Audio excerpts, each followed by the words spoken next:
궁금증 보내주시고요. 이번에는 올여름 재해 관련해서 시청자 여러분들께서 저희 방송에 보내주신 궁금증을 몇 가지 모아봤습니다. 2020 자연재해 이것이 궁금하다. 첫 번째 궁금증 이거예요.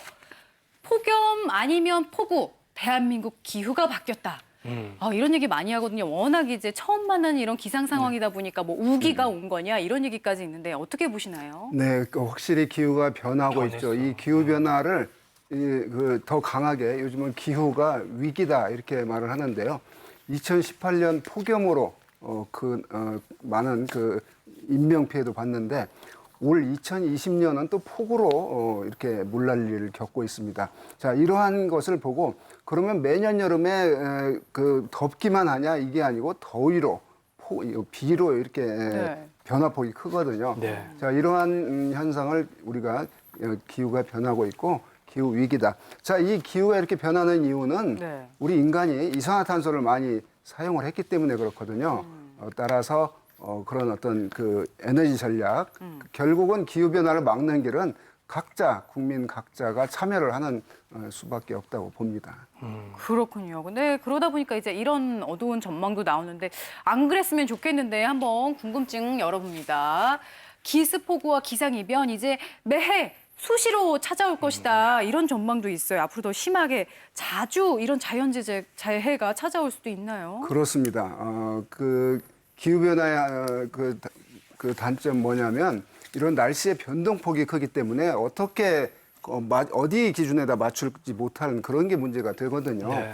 따라서 우리가 늘 겪고 있는 뭐 2002년도 그 강한 태풍 루사로부터 2003년 태풍 매미, 하여간 매해 여름마다 보면 그해 큰 자연재난이 있어 왔는데 우리나라 제주도와 남해안까지는 벌써 아열대 기후로 구분이 될 정도로 따뜻해졌거든요. 자, 이러한 상태, 공기가 따뜻하다는 얘기는 그 안에 포함할 수 있는 수증기의 양이 늘어난다는 의미가 되기 때문에 이 늘어난 수증기가 그 원인만, 그러니까 격발 작용만 제대로 작동하면 네. 폭우로 변할 수 있는 그런 거기 때문에 지구가 따뜻해지고 있는 쪽으로 변하면서의 자연재난, 기상의 변동폭은 커질 수밖에 없다 이렇게 봅니다. 정말 뭐 한 해로 끝날 일이 아니기 때문에 더 대비를 잘해야 되는데요. 그중에 제일은 건강이잖아요. 이거 챙겨야 됩니다.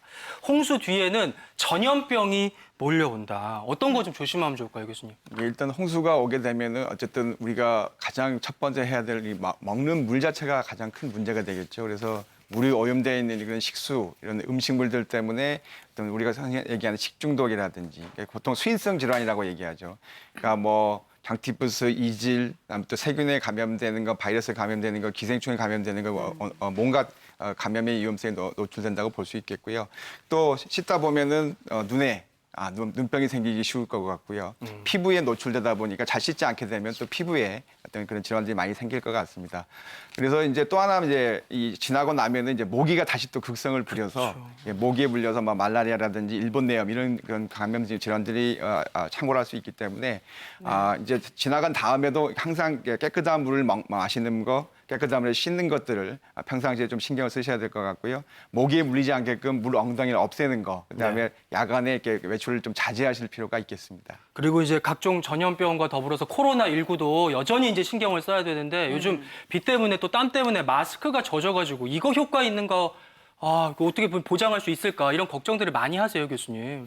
이제 일반 마스크는 뭐 효과가 없다는 건 다들 알고 계실 텐데요. 이제 KF80 이상 정도의 마스크라고 하면은 조금 눅눅해지더라도 사용하시는데 큰 문제는 없을 것 같고요. 실제로 실험 연구 보면 한 3시간 정도 담궈 놨어도 그렇게 성능이 그렇게 많이 떨어지는 것 같지는 않다라고 알려져 그래요? 있기 때문에 그냥 약간 눅눅한 정도면은 쓰셔도 되겠지만 일반 마스크가 완전히 물에 젖었다. 그거는 거의 효과가 없다고 볼 수 있겠고요. 그런 마스크는 수시로 교체해서 쓰시는 게 더 안전한 방법이 되겠습니다. 네, 정말 올해는 온 국민이 끝나지 않는 터널을 가고 있는 듯한 그런 생각마저 듭니다. 정말 코로나의 장마에 또 장마 후에 여러 가지 전염병을 더 주의해야 될 것 같은데 특히나 침수 피해 있으셨던 분들은 각별히 주의하셔야겠어요. 네, 첫 번째 역시 아까 말씀드린 것처럼 물과 음식물을 가장 조심을 하셔야 될 것 같고 역시 우리가 포장되어 있는 생수, 안전한 생수를 드시거나 이제 끓여서 드시는 거, 그다음에 조금이라도 의심이 되는 음식은 드시지 않는 게 중요할 것 같고요.